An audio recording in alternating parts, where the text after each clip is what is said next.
Hi and welcome. My name's Tolan and I'm the co-founder of ProductivityMe. In this video, we'll look at the keyboard shortcuts of Tab and Shift-Tab, as well as how they relate to the concept of field jumps. Now, without getting too technical, it's worth taking a moment to briefly describe the idea of fields. More specifically, we'll discuss how fields correspond to more efficiently using your internet browser. A field is a term used in computer science to describe a small piece of data to be collected from a larger grouping of data. Thus, sometimes people use the term field and input synonymously. Say that you are using Microsoft Excel and collecting data on customers for your business. One example of a field, or rather 3 fields, would be that of customer first name, last name, and address, each in its own column. Thus, these 3 columns and their labels, that of customer first name, last name, and address. Each of these data collection points would be considered its own field.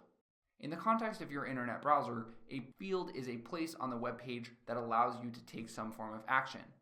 For example, a field might be a spot on the web page that allows you to enter information, perhaps information like your email address. Or perhaps a field might be where you can check a little box like "Keep me signed in," that you'll find on many email accounts or social accounts. Or a field could be a place where you can click a link, such as the blue hyperlinked results in a Google search. Thus, a field is an input mechanism that your browser uses to collect information. Each time that you press the Tab key, as we discuss later in this video, this will move you from your current field to the next field in the HTML code. The 2 most common examples of fields that I can think of include your username and password, saved for an email account like Gmail or Outlook.com. If you're using an internet browser and wanted to go from one field to the next, you could of course use your mouse. For example, say that you were to use Alt-D to jump to your address bar and go to a website like Outlook.com.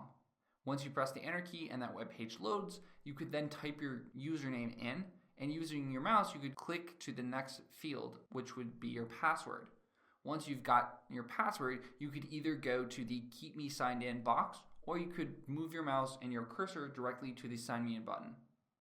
If, without using your mouse, you'd like to jump directly from one field to the next, i.e. go from your web page's username field to your password field, then you can simply tap the Tab key once. Pressing the Tab key will jump to the next field, i.e. it will jump to the next tabular stop written in the underlying HTML code, which in our example would be the password field. After entering your password, press the Tab key a second time, and this would bring us to the Keep Me Signed In checkbox. You could hit the spacebar and this would select the Keep Me Signed In checkbox, and then tapping the Tab key a third time would bring you to the blue and white Sign In button. You could then press the Enter key or manually click that button with your mouse.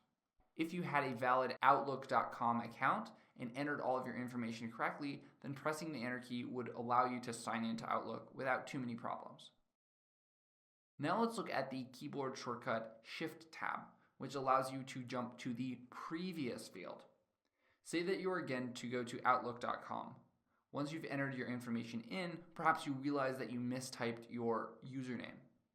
In this case, if you're still at your password field, you would then hit the Shift key as well as the Tab key, and this would move you back up to your username field. You could re-enter your username, press the Tab key once, twice, 3 times, and then press the Enter key. This would allow you to sign into your Outlook account.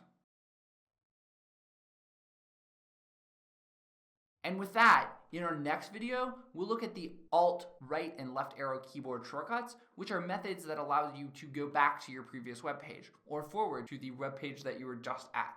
Alternately, this will allow you to jump in and out of parent folders and subfolders when using File Explorer. So if that sounds interesting to you, be sure to check it out in the next video. And in the meantime, thanks for watching.